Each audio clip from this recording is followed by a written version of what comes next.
Y amén. Aleluya. Aleluya. Bendito sea nuestro amado. Nuestro amado. Muchas gracias. Aleluya. Mis amados, pueden tomar asientos si son tan amables. Qué privilegio estar delante de ustedes en esta hora. Y quiero comenzar preguntándoles si alguna vez, alguna de esas veces, así como son, alguna de esas veces, usted se ha comparado con alguien. ¿Alguna vez usted se ha comparado? Porque muchas veces yo sí me he comparado. Muchas veces yo me he comparado.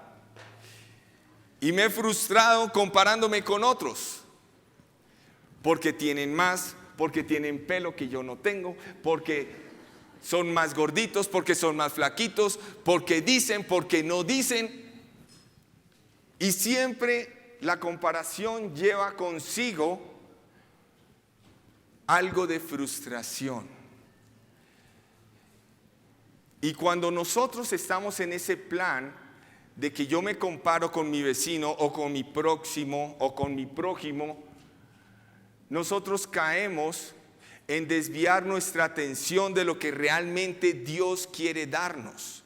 Y cuando desviamos la atención de lo que Dios quiere darnos y de lo que Dios está haciendo, entonces lo que está ocurriendo en nuestras vidas sencillamente es que nos hemos estancado.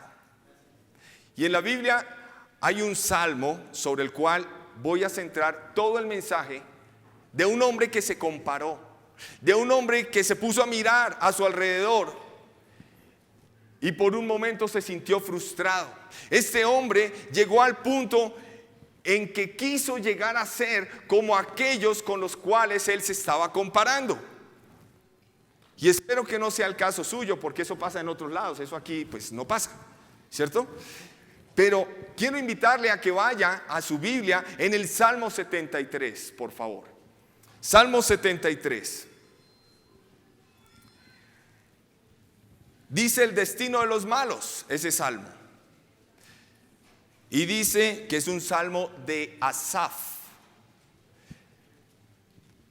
Vamos a leerlo para poder entrar en el contexto de lo que quiero transmitirles esta mañana, a esta hora, porque ya es mediodía, entonces en esta hora de la tarde. Dice allí la palabra del Señor: ciertamente es bueno Dios para con Israel, para con los limpios de corazón. En cuanto a mí, casi se deslizaron mis pies, por poco resbalaron mis pasos, porque tuve envidia de los arrogantes, viendo la prosperidad de los impíos. Porque no tienen congoja por su muerte, pues su vigor está entero. No pasan trabajo como los otros mortales, ni son azotados por los demás como los demás hombres. Por tanto, la soberbia los corona. Se cubren de vestidos de violencia. Los ojos se les saltan de grosura. Logran con creces los antojos del corazón. Se mofan y hablan con maldad de hacer violencia, hablan con altanería, ponen su boca contra el cielo y su lengua pasea la tierra. Por eso Dios hará volver a su pueblo aquí, y aguas en abundancia serán extraídas para ellos. Y dicen: ¿cómo sabe Dios? ¿Y hay conocimiento en el Altísimo? He aquí, estos impíos, sin ser turbados del mundo, alcanzaron riquezas. Verdaderamente en vano he limpiado mi corazón y lavado mis manos en inocencia, pues he sido azotado todo el día y castigado todas las mañanas. Si dijera yo, hablaré como ellos, he aquí a la generación de tus hijos engañaría. Cuando pensé para saber esto, fue duro trabajo para mí, hasta que entrando en el santuario de Dios, comprendí el fin de ellos. Ciertamente los has puesto en deslizaderos, en asolamientos los harás caer, como han sido asolados de repente, perecieron, se consumieron en terrores, como sueño del que despierta. Así, Señor, cuando despertares, menospreciarás su apariencia. Se llenó de amargura mi alma y en mi corazón sentía punzadas. Tan torpe era yo que no entendía. Era como una bestia delante de ti. Con todo, yo siempre estuve contigo. Me tomaste de la mano derecha. Me has guiado según tu consejo. Y después me recibirás en gloria. ¿A quién tengo yo en los cielos sino solo a ti? Y fuera de ti nada deseo en la tierra. Mi carne y mi corazón desfallecen, mas la roca de mi corazón y mi porción es Dios para siempre. Porque he aquí, los que se alejan de ti perecerán. Tú destruirás a todo aquel que de ti se aparta. Pero en cuanto a mí, el acercarme a Dios es el bien. He puesto en Jehová el Señor mi esperanza para contar todas tus obras. Aquí estamos viendo a un hombre como usted y como yo, de carne y hueso, que alguna vez se comparó con su entorno, con la gente que estaba viviendo a su alrededor y estaba diciendo: oiga, esos no creen en Dios y les va mejor que como me va a mí. Esos no creen en Dios y mire cómo progresan, y mire cómo tienen, y mire, y mire, y mire. Y el salmista está en esa disyuntiva, en esa tentación. ¿Será que me vuelvo como ellos o será que me mantengo firme donde estoy? Y tengo que decirles, mis amados, que este mensaje sale de una vivencia de 2 años en una situación parecida. De ver cómo los demás les va bien y yo los veo pasar. Y me metía con Dios y le decía a Dios: pero ¿cómo puede ser esto posible, Dios mío? Si yo estoy guardando tu palabra, yo estoy enseñando tu palabra, yo estoy dando esto y yo estoy dando aquello. Y el Señor me trajo a este salmo precisamente por eso, mis amados. Porque el Señor me decía: no eres el único que está pasando por esas. Y no eres el único que necesita mirar este salmo de una manera diferente. Yo, uy, Señor, ¿cómo así? Y comencé a meterme con Dios y comencé a ver las delicias que hay en este salmo, que las quiero compartir con ustedes. Sobre el autor del salmo quiero contarles que Asaf significa el que se junta. ¿Quién era Asaf? Era un célebre músico en los tiempos de David. Era un hombre eminente. Era un levita y era uno de los directores de la música, de la alabanza de aquel entonces. Su nombre en los salmos está prefijado en 12 salmos. En el Salmo 50 y en el Salmo 73 al Salmo 83 usted encuentra Salmo de Asaf, Salmo de Asaf, Salmo de Asaf. Este hombre era de una familia levita por medio de Gersón, que era su pariente. Durante el reinado de David, los levitas lo nombraron a él, a este Asaf del que estamos hablando en el Salmo 73, como un cantante principal y como un cimbalista. O sea, estamos hablando de un hombre que estaba metido en la presencia de Dios, de un hombre que estaba sirviendo a Dios, de un hombre que entendía perfectamente cómo debía llevar al pueblo a la presencia de Dios. Y sin embargo está escribiendo un salmo sobre sus propias luchas. Asaf acompañó el arca cuando salió de Obed-Edom a la ciudad de David. O sea, estamos hablando de un hombre que servía a Dios, que se apasionaba por Dios, pero que también tenía sus momentos de crisis. En el mundo moderno, no sé si en aquella época, pero por lo menos en lo que he visto, los grandes líderes, todo el mundo, wow. Si uno mira los conciertos, por ejemplo, los conciertos de rock, Los muchachos están, wow, yo quiero ir, wow. Pero ¿cómo es la vida de aquellos? Pero todo el mundo quiere estar ahí. Pero ¿cómo es la vida de estos hombres? ¿Cómo se comportan? ¿Cómo hacen sus cosas? Asaf estaba diciendo, aquí está lo que Dios me ha dado y aquí está lo que el mundo me está ofreciendo. Lo que estoy viendo en los otros, pero no lo estoy viendo en mi vida. Y Asaf, como les estoy comentando, no era ni más ni menos que un hombre tan de carne y hueso como lo es usted o como lo soy yo. Pero servía y entendía cómo era dirigir la alabanza y cómo era dirigir al pueblo a la presencia de Dios. Entonces, él se está comparando. Y el primer punto que quiero mencionar es que las comparaciones pueden desequilibrar la vida del creyente. Las comparaciones pueden desequilibrar la vida del creyente. Y para que yo me compare con alguien, ¿sabe qué tiene que ocurrir primero? Yo debo desear lo que el otro tiene. ¿Y eso cómo se llama? Envidia. Eso es envidia. Tú tienes y yo no tengo. O yo tengo y tú no tienes, entonces yo me creo más que tú. Eso es envidia. Y en este salmo, en los primeros versículos, él está mencionando eso. En el versículo 2, él está diciendo: en cuanto a mí, casi se deslizaron mis pies, por poco resbalaron mis pasos. Versículo 3, porque tuve envidia.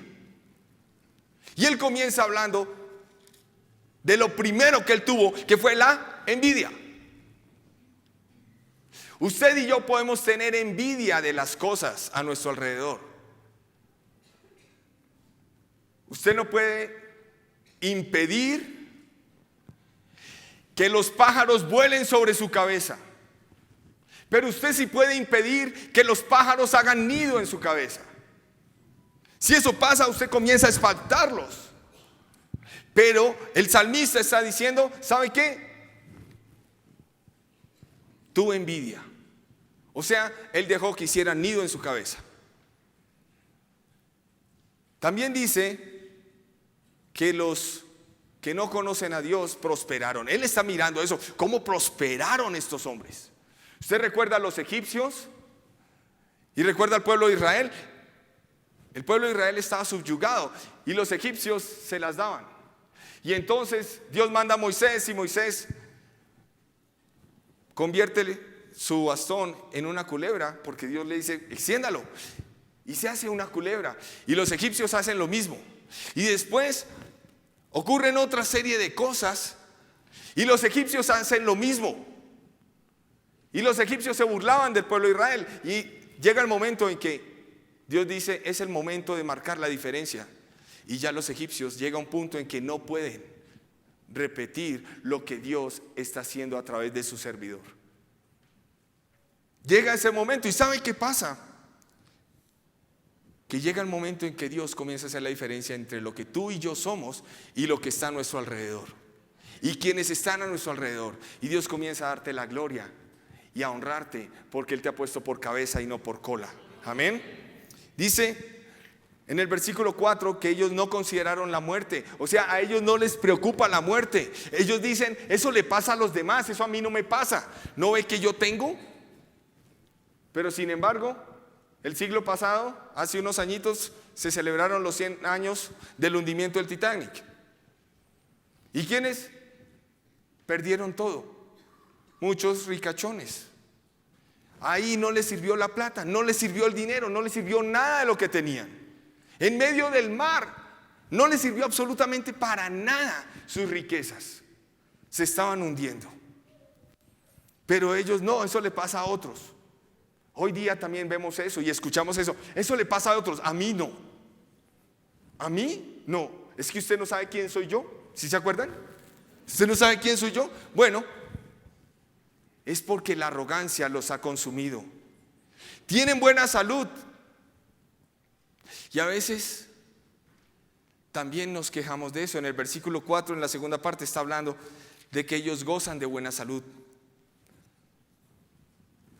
Ellos van en coche, ellos no tienen que sudarla y sufrirla como usted y yo seguramente lo hemos tenido que hacer, que lo que usted y yo hemos podido tener, el apartamento, la casa, mejor dicho, eso ha sido sufridito y sudadito.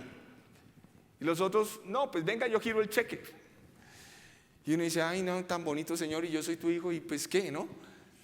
Pero, ¿sabes que eso es parte de la formación de Dios? Y así es como debemos verlo. Ellos son soberbios. Versículo 6. Ellos son soberbios. Dice allí, por tanto la soberbia los corona. Ellos se creen más que todo el mundo tiene que rendirles pleitesía. Y el salmista está mirando eso y dice, ¿cómo puede ser? ¿Cómo puede ser que son tan orgullosos, tan arrogantes y están allí? Son violentos. Entonces yo tengo que prosperar y no importa si tengo que dar codazos, y entonces tengo que crecer allí. Y ellos están haciéndolo de esa manera, y el salmista se está comparando, y el salmista está diciendo, oiga, ¿qué es esto lo que está pasando? Oiga, ¿qué es esto lo que usted y yo decimos que predicamos y que creemos, y pues como que no vemos, y ellos sí ven? Ellos ven malicia, tienen malicia. Ellos dicen en el versículo 7, dice acá, los ojos se les saltan de gordura, logran con creces los antojos del corazón. En otra versión dice, se ven sus malas intenciones. Y entonces uno sí dice, y el salmista está diciendo, ¿y cómo así que progresan y no quieren hacer el bien, sino quieren hacer el mal? Y yo que Señor estoy, ¿cómo es esto? Pues ellos están aparentemente progresando. No miden sus palabras. En los versículos 8 y 9 estamos viendo acá que se mofan y hablan con maldad, y hacen violencia y hablan con altanería, y ponen su boca contra el cielo. Imagínense, ellos se creen más que Dios. Y el salmista está diciendo, ¿cómo puede ser eso? No lo entiendo. ¿Por qué? ¿Por qué Dios está ocurriendo eso? Ellos están en contra de tus principios y sin embargo les va bien, y a mí no me va bien. Pues sabes, ya ahorita vamos a ver la contraparte de la gloriosa manifestación de Dios, pero quería dejar esto muy claro para entrar a mirar lo que Dios hace cuando tú y yo nos metemos en su santa presencia. Estos hombres se hacen tan irreverentes que hasta cuestionan a Dios de una manera que no conviene. En el versículo 11 lo puedes mirar. Y el mundo les está aplaudiendo. Uy, hermano, usted es un duro. Uy, hermano, usted es pero de lo mejor de lo mejor. ¡Wow! Están viendo el resultado, pero no el proceso para llegar a ese resultado. El mundo los está premiando. ¡Bravo, bravo, bravo! Hasta este versículo 12 no vemos que el salmista haya denotado un tiempo en el cual él haya evaluado este proceso. No vemos que el salmista haya dicho, mire, fueron 5 años de observación. Es que, mejor dicho, yo estuve en las duras y las maduras pensando en esto, indignado por esto. No lo vemos, no sabemos cuánto tiempo gastó eso. Pero ¿sabes qué sí sabemos? Lo que Dios le dijo al salmista, lo que él pudo entender en la intimidad con Dios. Este mes hemos venido hablando y se ha venido hablando de la presencia de Dios, pero aquí ya hemos visto lo que pasa cuando una persona se sale de la presencia de Dios. Hasta aquí, hasta el versículo 12, estamos viendo que el salmista está comparándose con la gente que está a su alrededor, y ahora el salmista comienza a mostrar sus verdaderas luchas. Versículo 10 dice cuáles son las luchas del salmista. El versículo 10 hasta el 16 está hablando de ello. Versículo 10 dice, por eso Dios hará volver a su pueblo aquí, y aguas en abundancia serán extraídas para ellos. El salmista, en medio de su lucha, él entiende que la bendición va a llegar, que la bendición va a tocar su vida, que la bendición va a ser propicia a él. El salmista eso lo entiende, pero también está luchando con lo que está viendo. Dice el libro de Proverbios que la esperanza que se demora es tormento del corazón, pero árbol de vida es el deseo cumplido. El salmista no está viendo, pero está declarando que Dios le va a dar a él también su pedazo. Entiende que Dios es el restaurador. Lo entiende clarísimo. Pero también se está preguntando, Dios, ¿para qué me he guardado? ¿Para qué he dejado de hacer lo que los otros hacen? Yo no sé de dónde Dios te ha sacado a ti. Yo no sé en qué momento Dios tocó a la puerta de tu corazón. ¿Cuál era esa circunstancia?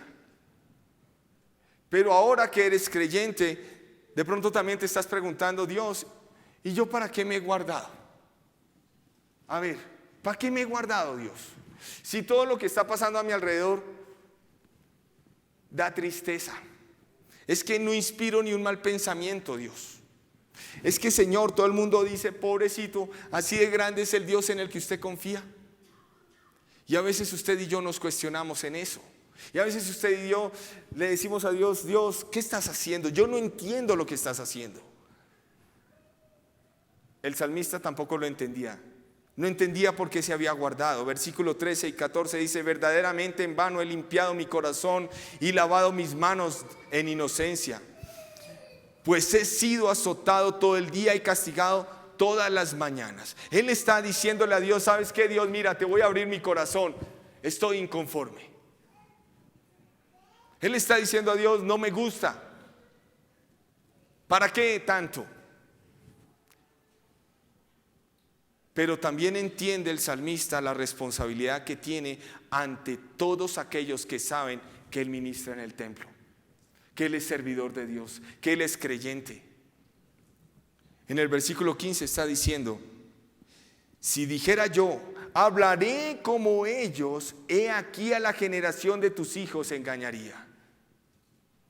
Mejor dicho, si yo me vuelvo, si yo retrocedo, Dios, toda la gente que ha creído en ti por causa del testimonio que has puesto en mí, ¿qué van a hacer?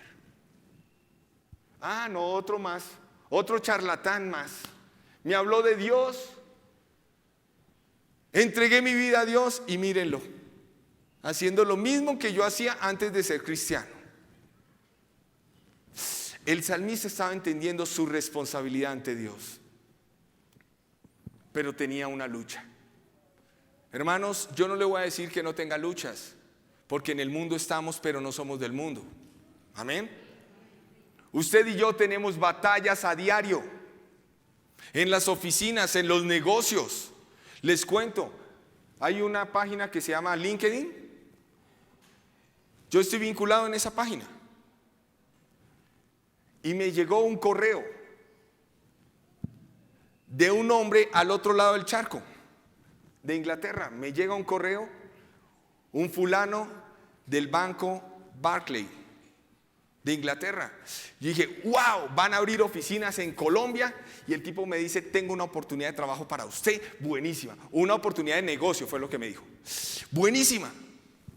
Y eso está como interesante. Entonces contáctese conmigo a tal correo. Y me contacté con el personaje.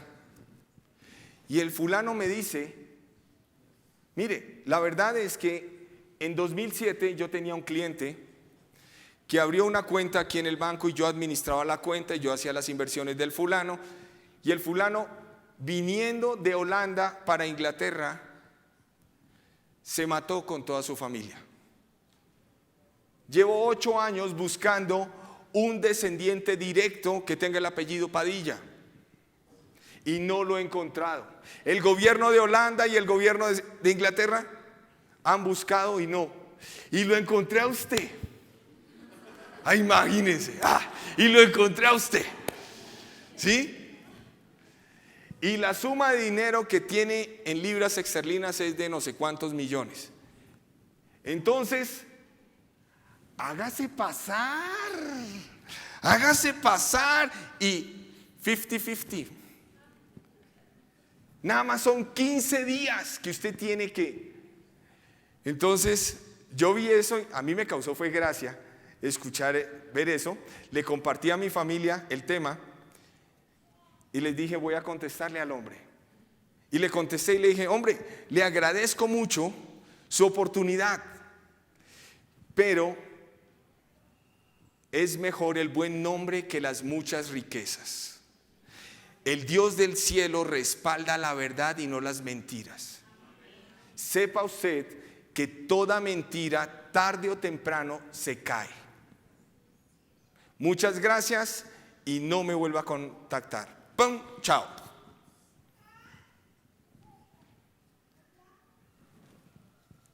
¿Qué habría hecho el salmista? ¿Sí? ¿Qué habría hecho?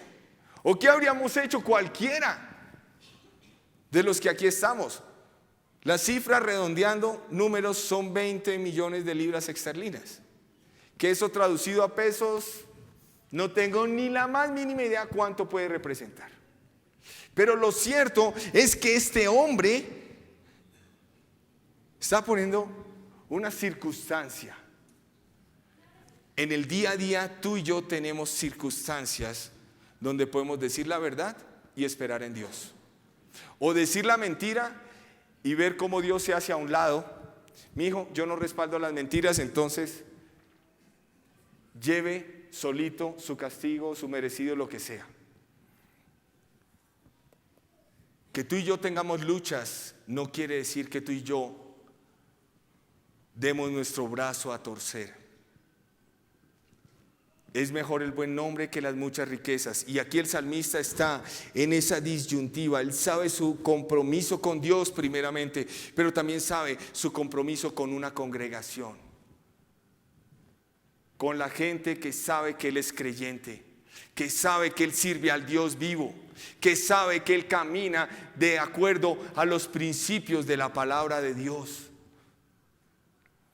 Y Él dice, eso no le agradaría a tu nombre.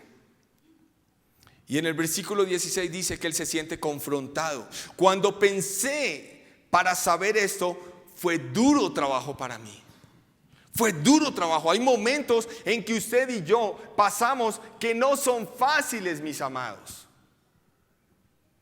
Ay, pero no que me vuelvo cristiano y todo es color de rosa. Pues venga, el salmista está mostrando unas espinitas. El salmista está presentando unas espinas. Las rosas son hermosas, pero hay que saberlas coger, porque si no uno se chuza las manos.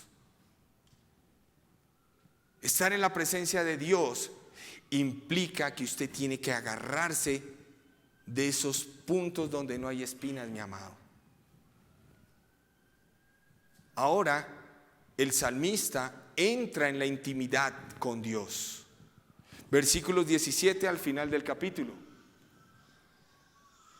Y esa intimidad con Dios es la que le revela a él la realidad de las cosas. Usted y yo podemos estar patinando en las circunstancias, en las situaciones, en los momentos difíciles.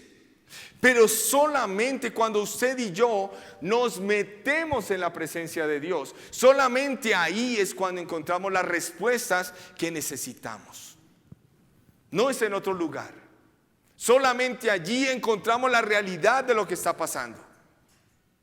Lo primero que este hombre hace, Asaf, es que él vuelve, dice, hasta que entrando en el santuario de Dios. Da la impresión que antes el hombre no estaba en el santuario de Dios. Él estaba mirando por la ventana. Uy, si es que ese tiene un BM y yo tengo un triciclo. No, Dios. ¿Y entonces qué? ¿Sí? Él estaba comparando su vida. Pero él dice que cuando entró al lugar de Dios, dice allí, comprendí. Al fin como que su entendimiento hizo plup y le llegó la revelación de Dios. Entendió cuál era el final de ellos. Se volvió sensible, dice. Comprendí. Yo no puedo comprender algo si no lo quiero comprender. ¿Sí? Yo le puedo decir a usted que 1 más 1 es 2, pero si usted no lo quiere creer, pues, ¿cómo lo obligo? ¿Sí? Yo no lo puedo obligar, pero la verdad es que la matemática dice que 1 más 1 es 2. Pero usted puede decirme, no, que 1 más 1 no es 2, que 1 más 1 es 1,5. Bueno, haga mercado con 1,5 y yo hago mercado con 2. Pero Dios está diciendo que solamente puedes comprender cuando te metes en su santuario, en su presencia, en su habitación, en su intimidad. Lo otro que él está entendiendo es que la realidad de hoy no garantiza el mañana. ¿Sí? Ciertamente los has puesto en deslizadero, en asolamiento, los harás caer.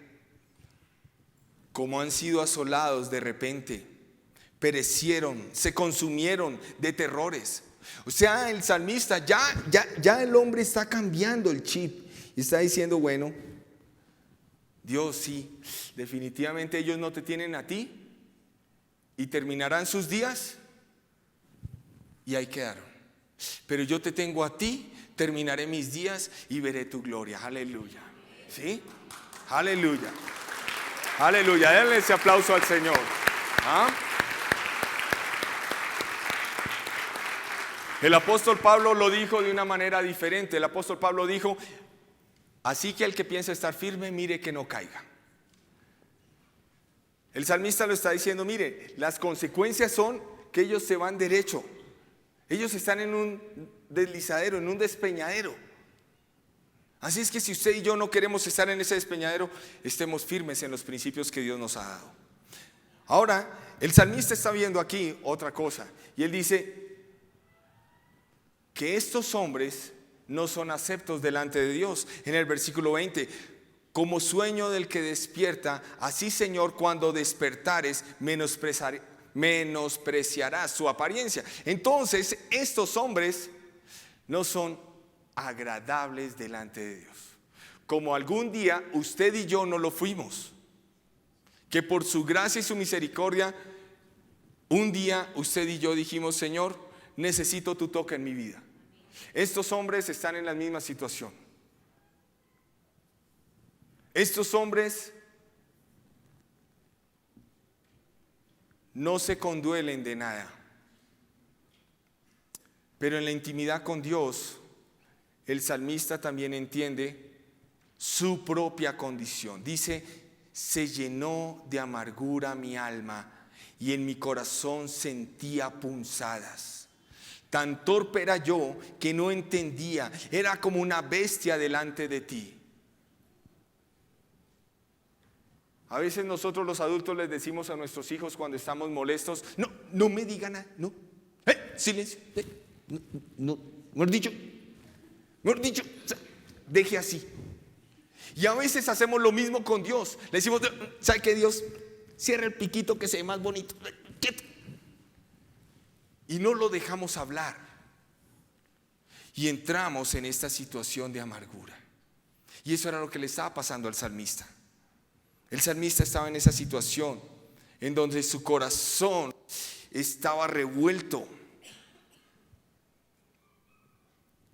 Pero ¿sabe qué es lo interesante?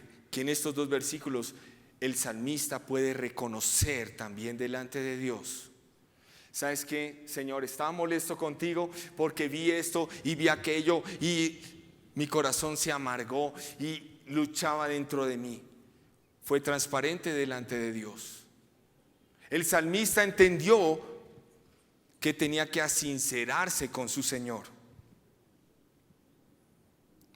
Y también reconoce el salmista que Dios fue el que lo sostuvo en medio de esa circunstancia, de ese bamboleo, de ese análisis humano que él tenía en su cabeza. Dice el versículo 24: me has guiado según tu consejo y después me recibirás en gloria.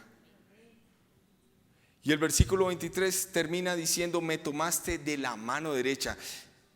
Así como cuando éramos niños que papá y mamá nos cogían de la mano para cruzar la calle, así mismo Dios hizo: mijito, todavía no estás listo, ven, yo te voy a coger y vamos a cruzar juntos.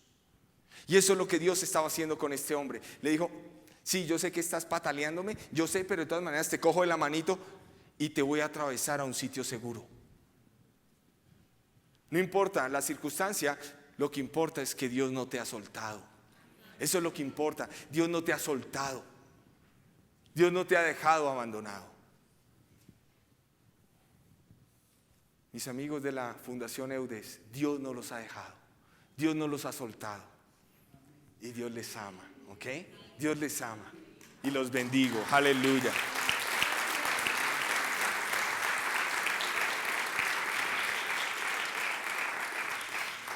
Luego el salmista dice: ¿a quién tengo yo en los cielos sino a ti? Él llega a la gran conclusión que lo que está a su alrededor, que lo que otros tienen, no se puede comparar con lo que él tiene de Dios. Y él dice: ¿a quién tengo yo en los cielos? Te tengo a ti, Señor, y no quiero nada más. No quiero nada más. Fuera de ti nada deseo en la tierra. Él entiende que su grandeza está en la presencia de Dios. Alguna vez le dije a un hombre que me hablaba de las riquezas y que me hablaba del estatus, y era así todo Gómez, y me decía: no, pero es que mira, es que mi ideal es tener casa, carro, beca, no sé cuántas fincas, no sé cuánto ganado. Yo le dije: uy, buenísimo, buenísimo, lo felicito, eso está muy bien. Entonces le dije: ¿usted sabe quién es Ardila Lule? Y me dijo: sí, claro, yo sé quién es Ardila Lule. Pues le cuento, Ardila Lule regalaría toda su fortuna por volver a caminar. Yo tengo al Dios que me da su fortuna aquí adentro. No necesito más. Y el hombre me dijo: pero ¿cómo puede ser eso? Si usted no quiere los bienes, le dije: son necesarios, pero después de que usted y yo pasemos de este mundo, allí en el barrio de los acostados, todos huelen igualito y todos sonríen igualito. Entonces, dígame, ¿esa es la verdad o no? Uy, me encantó saludarlo, hasta luego. Y se fue. Porque cuando uno no comprende lo que el salmista llegó a entender, mis amados, uno se iba a afanarse, iba a compararse, iba a mirarse, iba a querer, iba a querer, iba a querer. Dice luego el salmista: ¿cuál es su debilidad? Mi carne y mi corazón desfallecen, mas la roca de mi corazón y mi porción es Dios para siempre. Ahora el salmista está diciendo algo bien interesante. Aunque esta carnecita me está jalando para un lado y para el otro, y sé que soy débil ahí, sé que tú me sostienes. Aleluya. Dios nunca te va a dejar botado a la mitad del camino.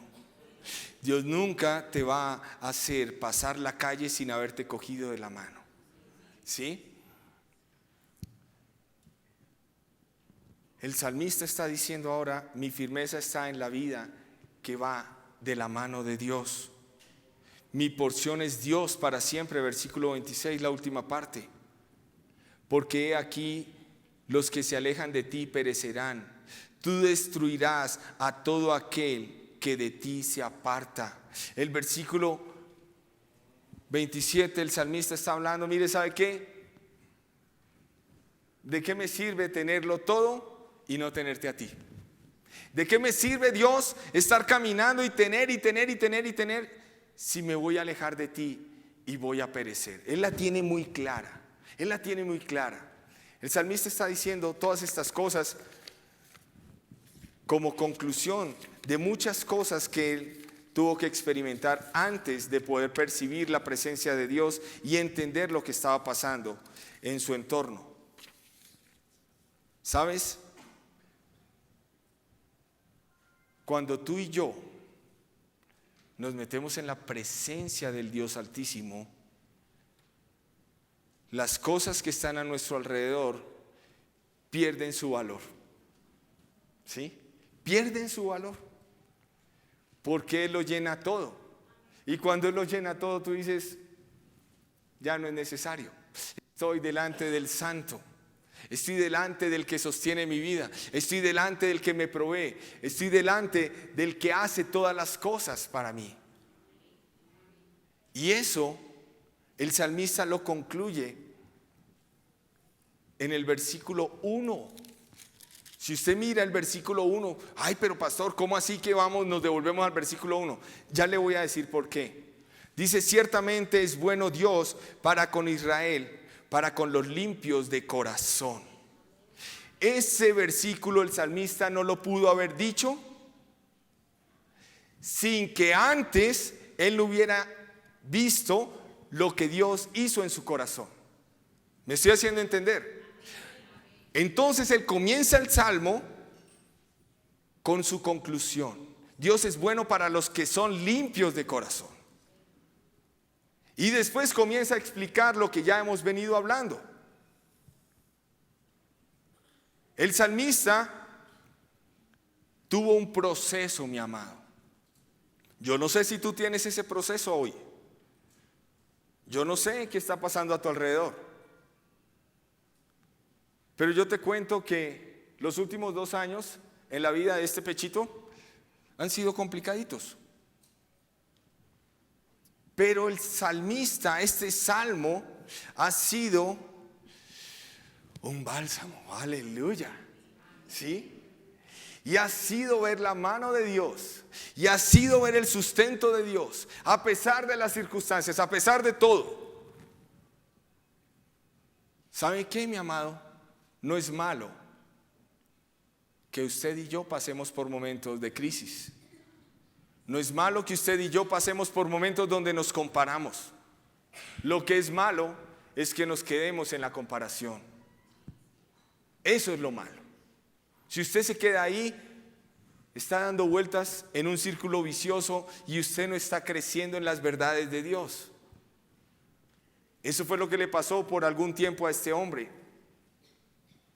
Y ahora, al final del capítulo, versículo 28, el salmista está diciendo que la intimidad con Dios me encamina a sus realidades.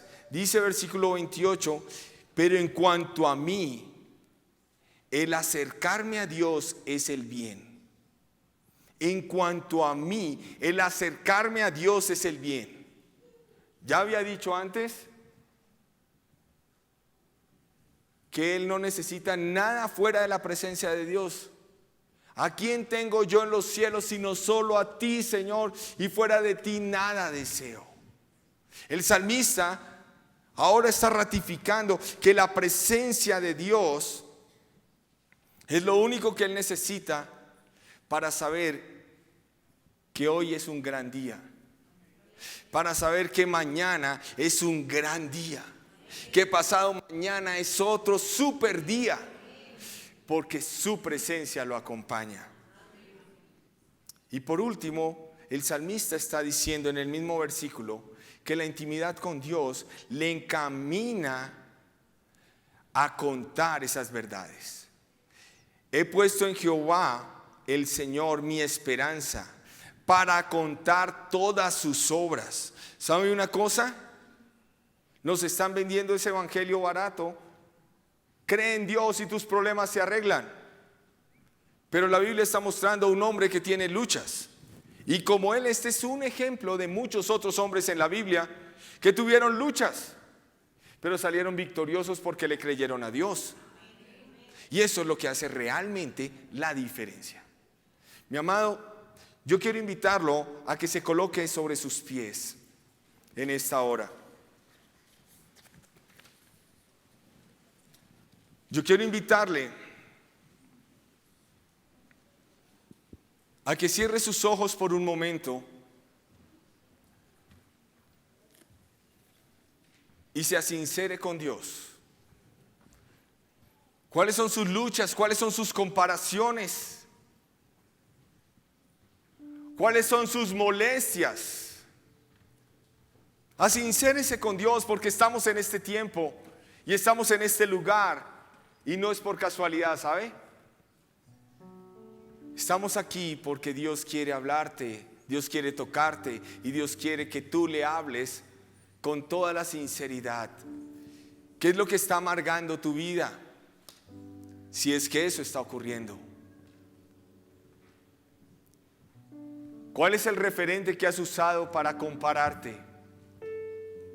¿Cuál es ese referente que has usado para decir, Dios, ¿dónde estás? Solamente en la presencia de Dios puedes entenderlo. Aleluya.